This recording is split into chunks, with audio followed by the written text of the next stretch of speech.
With Yuki Tsunoda confirmed, Red Bull now needs to decide who gets the second seat, with Daniel Ricciardo and Liam Lawson being the main contenders. A big question is whether RB will stick with Ricciardo or give the young Lawson a shot. So who are they going with? Keep watching to find out. Daniel Ricciardo has become the slight favourite to stay at RB alongside Yuki Tsunoda for the 2025 season.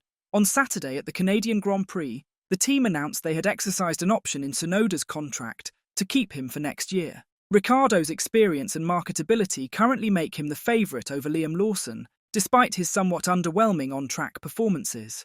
The Australian has been outperformed by Tsunoda in 2024 across all metrics, but Ricciardo had a strong weekend in Canada, qualifying 5th and finishing 8th. And Sky Sports F1's Craig Slater believes Ricciardo is ahead of Lawson in the race for an RB seat in 2025. Yuki Tsunoda has signed a contract extension to stay with Red Bull's junior team in 2025, Slater said. RB say Tsunoda's shown enormous progress in announcing his extension, while Tsunoda says it's a good feeling to have his future decided so early in the year. The Japanese driver has comprehensively outperformed Daniel Ricciardo this season, so it will be either Ricciardo or Liam Lawson in that other RB seat. I am hearing Ricciardo is maybe the slight favourite at the moment. Red Bull team principal Christian Horner has stated that Daniel Ricciardo will have to work hard to keep his seat for the upcoming season. Horner addressed the ongoing situation with Ricciardo, urging the 34-year-old driver to elevate his performance if he wants to stay with the team. He's Daniel Ricciardo going to have to work hard to retain his seat, if that's what he wants to do, Horner said. Earlier this season, various sources suggested that Daniel Ricciardo's future with RB was stable despite his dip in form. But with the recent shift in opinion, the Australian driver will now have to work hard to deliver consistent performances to prove his worth on the grid. Many are considering Ricciardo to be out of his prime based on his recent performances.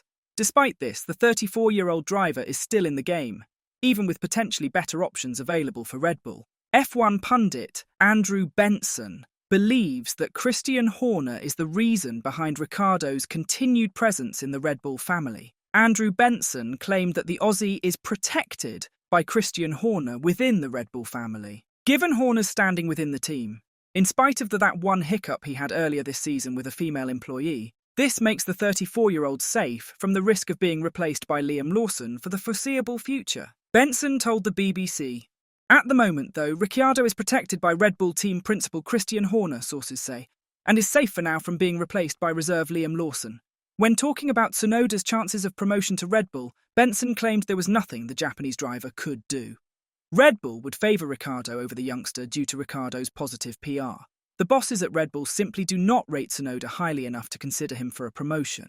He added that, "The impression from the outside is that there is absolutely nothing Tsunoda can do to be considered for a seat at Red Bull. The bosses simply do not rate him highly enough."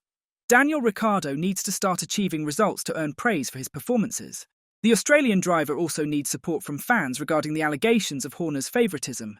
Ricciardo must elevate his performance and provide strong competition to Yuki Tsunoda at RB. Ahead of the Canadian GP, Red Bull announced a new 2-year contract for Sergio Perez, effectively closing the door on a potential return for Ricciardo.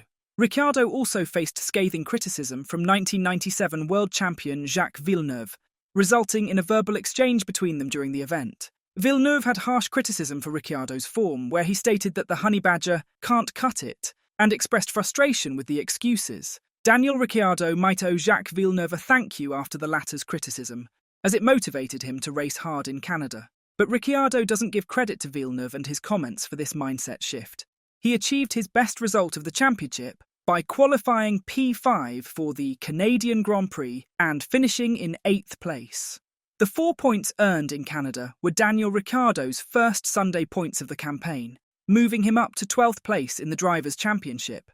This achievement came shortly after 1997. World champion Ricciardo responded to Villeneuve, not just verbally but also on the track, and he mentioned to the media after Sunday's race that he had been racing with a bit of a chip on my shoulder and some anger. He said, "I think that little energy, probably a little bit of a chip on my shoulder I brought into the weekend. I got to make sure that stays there and just kind of keep that level of intensity. Sometimes, I don't know if it's a little bit angry or just getting my testosterone up, but I think it helps me." Sky F1 pundit Martin Brundle commented on the disagreement between Daniel Ricciardo and Jacques Villeneuve during the Canadian Grand Prix, saying that Ricciardo never seemed the same driver again.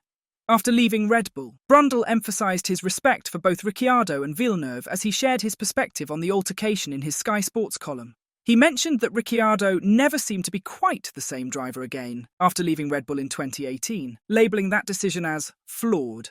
In Brundle's opinion, the better approach would have been for Ricciardo to stay and compete with the emerging talent of Max Verstappen. For the record, as it's become a hot topic due to my Sky Sports F1 colleague Jacques Villeneuve expressing his firm opinions, I have fundamental respect for all F1 drivers, not least for Daniel and Jack, because I know how hard it is to drive such fearsome cars under that spotlight, Brundle wrote.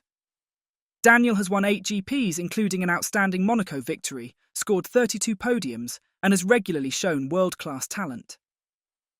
But those results were quite a while ago, and I wish he'd not left Red Bull at the end of 2018.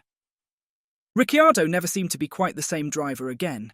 He clearly still does have speed and racecraft, as we witnessed also in the Miami sprint, but something in his psyche or approach is holding that back, and it's costing him opportunity and longevity. Red Bull reserve driver Liam Lawson confessed that he's not too sure about his position in the 2025 driver market at this time, adding that he's not sure if he fits in at all. The New Zealander made a strong impression during a 5-race stint last season when he filled in for the injured Daniel Ricciardo at AlphaTauri, notably scoring points in Singapore and showcasing his capabilities on short notice. By the time the Japanese Grand Prix arrived last year, Ricciardo had already signed for the full 2024 campaign, which meant Lawson was sidelined at Red Bull.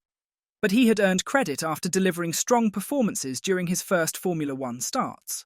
With Yuki Tsunoda continuing for another year at Red Bull's sister team and both seats now filled at the senior team, and Ricciardo having scored his first points of the season in Canada, Lawson's options within his current team may be limited if Ricciardo stays.